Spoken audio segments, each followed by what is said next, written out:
Fala, loucos do Bando Fala Fiel, como é que vocês estão? Vocês estão belezinha, rapaziada? Comprometido aqui, videozinho aqui sobre a coletiva do professor Ramon Dias e seu filho Emiliano, tá, tropa? Tiveram alguns assuntos interessantes aqui que eu salientei. Também vi aqui a repercussão do Memphis Depay, né? Ele ficou puto aí com a CBF, né? Fez aí logo hoje de manhã, no domingão, um post aí criticando a CBF, né? Até uma foto em cima da bola, não sei se vocês viram.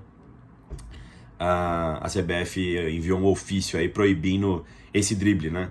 Agora quem fazer vai ser falta, cartão amarelo, falta tiro livre indireto, tá ligado, mano? Enfim, né? Também vi a entrevista na zona mista do Fabinho Soldado também falando sobre o tema, né, rapaziada? Vamos lá. Coisas que foram importantes nessa coletiva. Campeonato Brasileiro. O Emiliano e o Ramon Dias disseram que a prioridade do Corinthians é o Campeonato Brasileiro, porque o repórter pergunta, né, que ano passado o Brasileirão era a prioridade porque estava na zona de rebaixamento, mas e esse ano?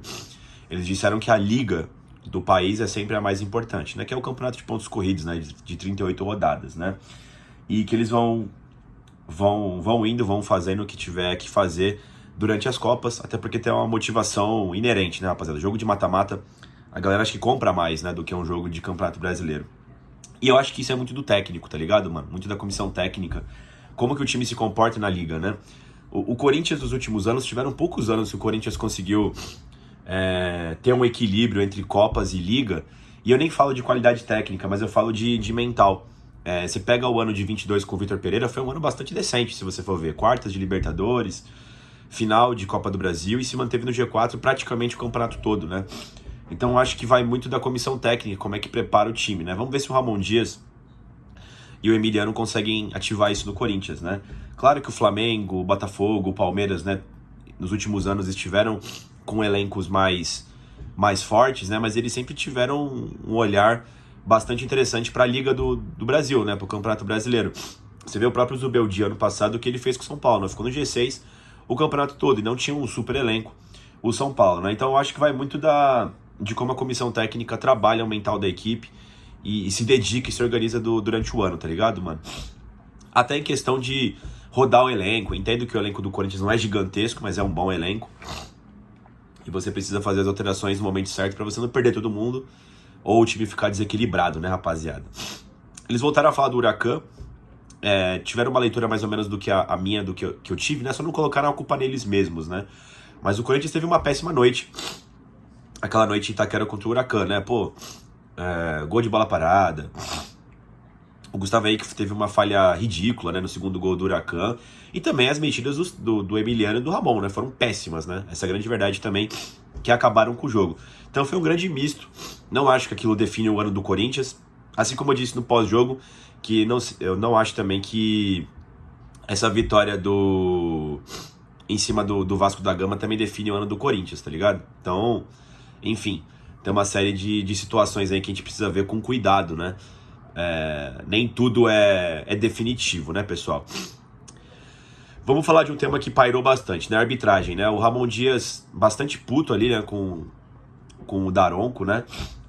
Puto não, né? Então meio de deboche, né? Ele disse que foi expulso 3 vezes aqui no Brasil. As 3 foram pelo Anderson Daronco, né? E se você for ver, o Ramon Dias não é nem um técnico muito pilhado na beira do gramado.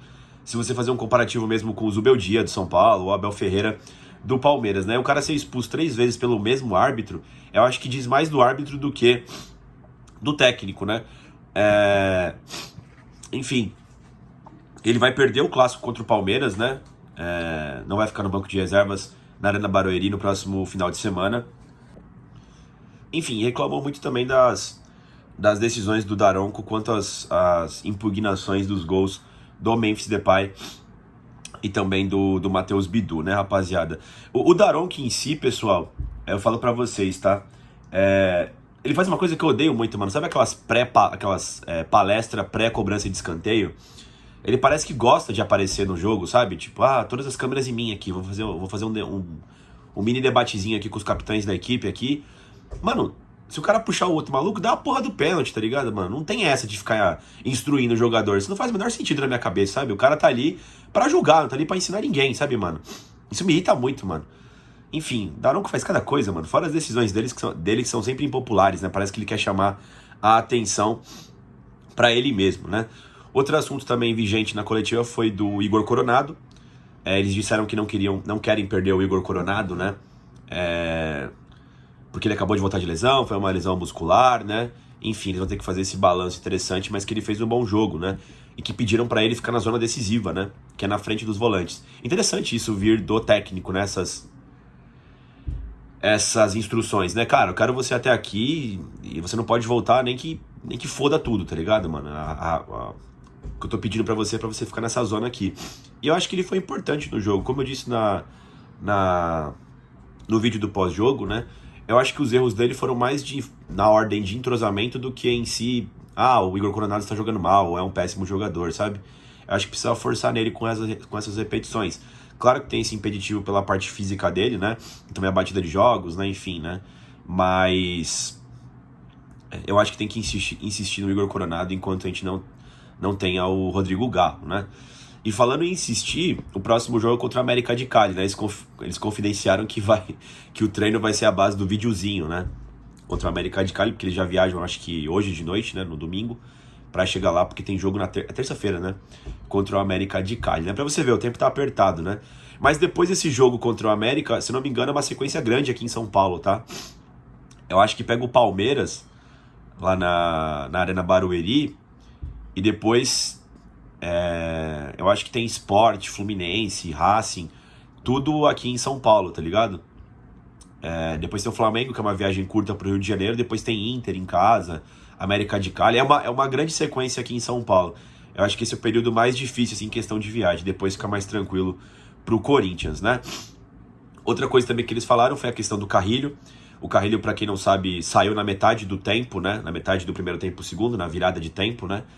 E falou que foi por gestão física, né? Ele estava sentindo dores, acho que no adutor, parece, e para não correr risco de perder o André Carrilho, eles optaram pela substituição e também porque o jogo estava controlado, né? O Carrilho tinha dito, né, até no documentário do título do Campeonato Paulista, né, em zona mista também, que ele estava com medo de se lesionar quando ele foi convocado para a seleção peruana, que teve aquela batida de jogos, né, intensos, né, com a seleção, e depois as finais com o Palmeiras, né?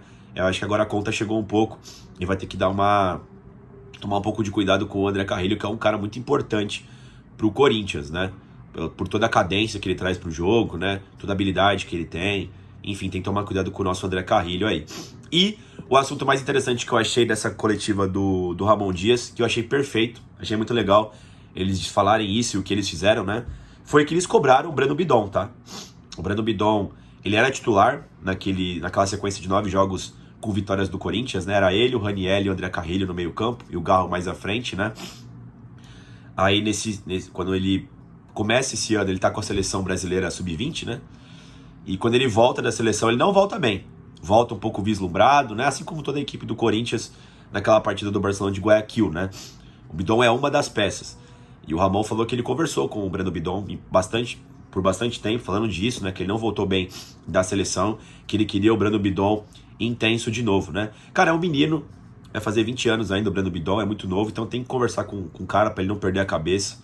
Acho importante o Ramon Dias expor isso pra torcida, né? Que tá preocupado com os jogadores. Isso foi uma parte da coletiva que eu gostei bastante, né? O Bidon fez um grande jogo contra o Vasco da Gama, né? Pro Ramon Dias ser o melhor em campo, segundo ele, né, pessoal?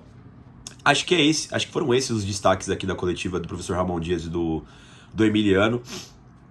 A gente volta aí com outro vídeo muito provavelmente amanhã. Hoje ainda acho que vou fazer o vídeo que eu prometi pra vocês no pós-jogo, né? De como foi o Mar Negro, né? Como foi a caminhada lá do Arthur Alvim até a Neoquímica Arena. Ficou bastante legal as imagens. Vou trazer aqui pra vocês, certo? Dito isso, pessoal, deixa o like no vídeo, se inscreva no canal e vai Corinthians!